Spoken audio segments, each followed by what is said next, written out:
Hello दोस्तों, हमारे सुशीला किरण के गीत में आप सबका बहुत बहुत स्वागत करते हैं, वेलकम करते हैं और अभिनंदन करते हैं।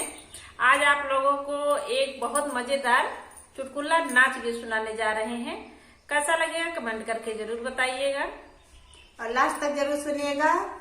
बहुत अच्छा चुटकुला नाच गीत है। जो है हम मंदिर बनाए में फूल नहीं रहता है। देखिए क्या क्या सलाह कैसे कैसे देती हैं। माली आता है हमारे घर। हाँ, फूल बताओ तो इनका फूल उल्लाई देवा करा, चढ़ाए देवा करा देवता पितर का, लेकिन देखा लिए थी चढ़ावा थी कि ना चढ़ावती। आप लोग जरूर सुनी है और कमेंट के माध्यम से जरूर बताइए गीत कैसा लगा। लास्ट तक जरूर सुनिए। अब तो लोग एक दो कड़ी सुन के चले जाते हैं, आप लोग लास्ट तक जरूर सुनिएगा। और जेठानी देखा कहा माना, देवरानी वैसे खराब हुआ थी, देखा कहा सुना माना थी कि ना मानती। अगर तो जवन सलाह देवो वही देख करे लायक रहे तब तो मन ही माने। आप लोग जरूर सुनिए। अगर पसंद आए तो चैनल का लाइक और सब्सक्राइब जरूर करिए। आइए सुनाते हैं। माली बेच आए फूलवा जेठनी लई न ले तू ना। माली बेच आए फूलवा जेठनी लई न ले तू ना। जेठनी लई न ले तू ना। जेठनी लई न ले तू ना। माली बेच आए फूलवा जेठनी लई न ले तू ना। मंदिर फूलवा के जरूर जेठनी लई न ले तू ना। मंदिर फूलवा के जरूर जेठनी लई न ले तू ना। माली बेच आए फूलवा जेठनी लई न ले तू ना। माली बेच आए फूलवा जेठनी लई न ले तू ना। वही रे मलियवा के घर ना दुआरवा। वही रे मलियवा के घर ना दुआरवा। घर ना दुआरवा हो घर ना दुआरवा। घर ना दुआरवा हो घर ना दुआरवा।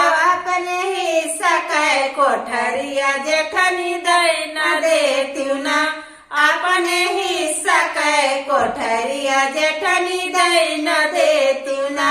माली बेच आए फूलवा जेठनी लई न लेती ना। माली बेच आए फूलवा जेठनी लई न लेती ना। जेठनी लई न लेती ना। जेठनी लई न लेती ना। माली फूलवा के जरूर जेठनी लई न लेती ना। मंदिर फूलवा के जरूर जेठनी लई न लेती ना। वही रे मलियवा के मेहरी न लड़िका। वही रे मलियवा के मेहरी न लड़िका। जेठनी दई न देती ना। जेठनी दई न देती ना। अपने पियवा के बहिनिया जेठनी दई न देती ना। अपने पियवा के बहिनिया जेठनी दई न देती ना। आपन प्यारी ननदिया जेठनी दई न देती ना।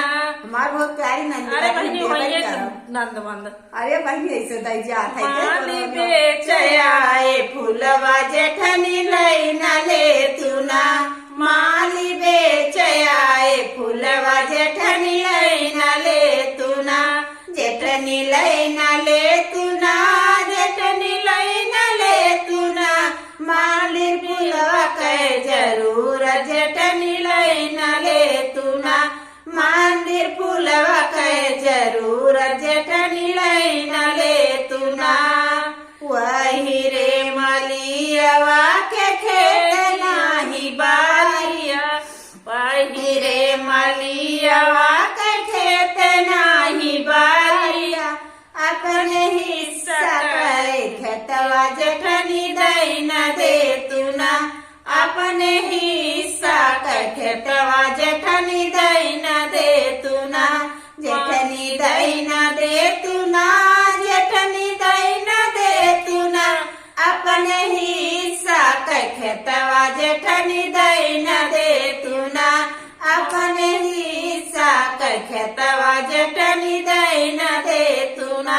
माली बेच फूलवा जेठनी लैन ले तुना माली बेच आए फूलवा जेठनी लैन ले तुना जेठनी लैन ले तुना जेठनी लैन ले तुना मंदिर फूलवा के जरूर जेठनी लैन ले तुना मंदिर फूलवा के जरूर जेठनी लैन ले तुना वही रे मलियावा के बागना बगैचा वही रे मलियावा के बागना बगैचा बागना बगैचा वो बागना बगैचा जेठनी दैना दे तुना जेठनी दैना दे तुना अपने हिस्सा के बगियावा जेठनी दैना दे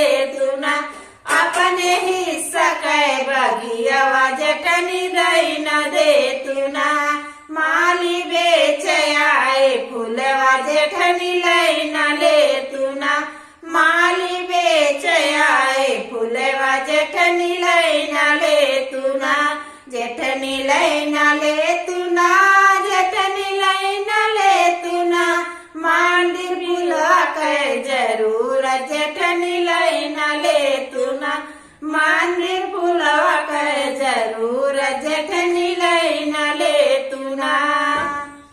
हेलो साथी, चुटकुला नाच गीत आप लोगों को जैसा लगेगा कमेंट बॉक्स में जरूर बताना। ये सलाह कैसे दे रही है, हमको करना चाहिए या नहीं करना चाहिए, आप लोग कमेंट के माध्यम से जरूर बताइएगा। फिर मिलेंगे आपको अगले गाने में, तब तक के लिए धन्यवाद।